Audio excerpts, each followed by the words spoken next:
কর্ণধার প্রদীপ জৈনের বাড়িতে তল্লাশিকে ঘিরে নাটকীয় মোড়।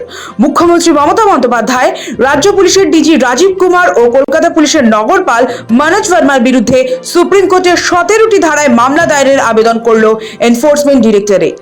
কেন্দ্রীয় এজেন্সির অভিযোগ, তল্লাশির সময় জোর করে ঢুকে তথ্য প্রমাণ ছিনিয়ে নেওয়া হয়েছে, এমনকি পঞ্চনামা তৈরিতেও বাধা দেওয়া হয়েছে। ইডির পিটিশনে বলা হয়েছে, কোনো অনুমতি ছাড়াই প্রদীপ জৈনের বাড়িতে ঢুকে মুখ্যমন্ত্রী ও শীর্ষ পুলিশ আধিকারিকরা বাজেয়াপ্ত করা নথি এবং ডিজিটাল তথ্য নিজেদের হাতে নিয়ে যান। এমনকি সেই ঘটনার ছবি ও ভিডিও পিটিশনের সঙ্গে যুক্ত করা হয়েছে। ইডির দাবি, ভয়ের পরিবেশ তৈরি করা হয়েছিল, ফলে সঠিকভাবে পঞ্চনামা রেকর্ড করা সম্ভব হয়নি। শীর্ষ আদালতে ইডির সবচেয়ে চাঞ্চল্যকর অভিযোগ, ভারতীয় ন্যায় সংহিতার 305 ধারায় মুখ্যমন্ত্রীর বিরুদ্ধে চুরির অভিযোগ আনার আবেদন। ইডির বক্তব্য, তল্লাশির সময় প্রদীপ জৈনের বাড়ি থেকে তথ্য প্রমাণ নিয়ে যাওয়া আইনত চুরির শামিল। একই সঙ্গে ডিজি ও সিপির বিরুদ্ধেও একাধিক গুরুতর ধারায় অভিযোগ আনা হয়েছে। তবে এতেই থামেনি কেন্দ্রীয় তদন্তকারী এজেন্সি।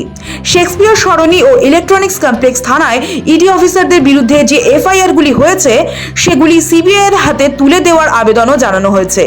পাশাপাশি প্রদীপ জৈনের বাড়ি ও অফিসের সিসিটিভি ফুটেজ যা পুলিশ বাজেয়াপ্ত করেছে তা সিবিআইকে হস্তান্তরের নির্দেশ চাওয়া হয়েছে। মুখ্যমন্ত্রী সহ শীর্ষ পুলিশ আধিকারিকদের উপর এই মামলার যাবতীয় খরচ আরোপ করার আবেদন জানিয়েছে ইডি। সোমবারই আইপ্যাক সংক্রান্ত মামলা সোমবার নাটকীয় মোড় নেয় নয়াদিল্লিতে।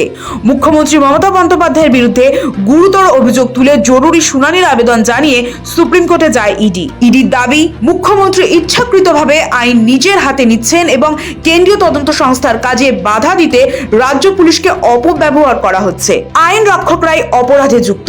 ইডির বিস্ফোরক অভিযোগ, শীর্ষ আদালতে জমা দেওয়া আবেদনে ইডি উল্লেখ করে, পশ্চিমবঙ্গে এমন এক মারাত্মক পরিস্থিতি তৈরি হয়েছে যেখানে আইন রক্ষার দায়িত্বে থাকা ব্যক্তিরাই গুরুতর অপরাধে মদদ দিচ্ছেন। এ প্রসঙ্গে মুখ্যমন্ত্রী, রাজ্যের ডিজিপি ও কলকাতার পুলিশ কমিশনারের কথা তুলে ধরেছে ইডি।